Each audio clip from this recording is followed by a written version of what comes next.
ডোকসাপাড়া এলাকায় নদীর প্রবল স্রোতে ভেসে যাচ্ছিল একটি বন্য হরিণ। সেই মুহূর্তে জীবনের ঝুঁকি নিয়ে সাহসিকতার পরিচয় দেন গ্রামের একদল যুবক। নিজের নিরাপত্তার কথা না ভেবে তারা ঝাঁপিয়ে পড়েন উত্তাল নদীতে। দীর্ঘক্ষণ চেষ্টার পর তারা হরিণটিকে টেনে আনেন নিরাপদ স্থানে, নদীর পাড়ে শুকনো জমিতে। কোথায় দেখতে পেলেন?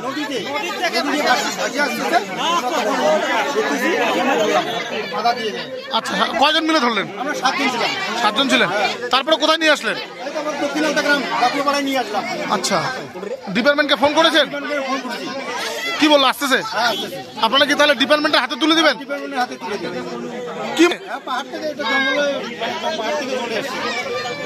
কি নাম আপনার? এটা কোন জায়গা? দক্ষিণ গ্রাম। কখন দেখতে পেলেন? কিভাবে আসতেছিল? নদী থেকে। তারপর আপনারা কি গিয়ে ধরলেন? মানে দূর থেকে বুঝে গেছিল কি হরিণ এটা?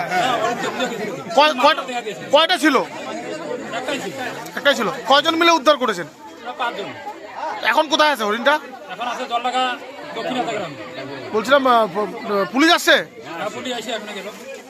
ডিপার্টমেন্টকে ফোন করা হয়েছে? ফরেস্ট ডিপার্টমেন্টকে কি করবেন এখন? এটাকে কি করবেন? কি নাম আপনার? খবর পেয়ে দ্রুত ঘটনাস্থলে পৌঁছল বন দপ্তরের কর্মীরা। আহত হরিণটিকে তুলে দেওয়া হয় তাদের হাতে এবং সঙ্গে সঙ্গে শুরু হয় প্রাথমিক চিকিৎসা। বনকর্মীরা জানিয়েছেন, হরিণটি সুস্থ হলে তাকে আবার জঙ্গলে ফিরিয়ে দেওয়া হবে। ভুটান ও সিকিম থেকে নেমে আসা জল প্লাবিত করেছে বহু বনাঞ্চল। জলে ডুবে একটি গন্ডারের মৃত্যুও ঘটেছে বলে জানা গেছে। এই পরিস্থিতিতে হরিণকে উদ্ধার করে গ্রামবাসীরা যে দৃষ্টান্ত স্থাপন করলেন তা নিঃসন্দেহে মানবিকতার এক উজ্জ্বল উদাহরণ। Bureau news ABN 24/7 Dhupguri.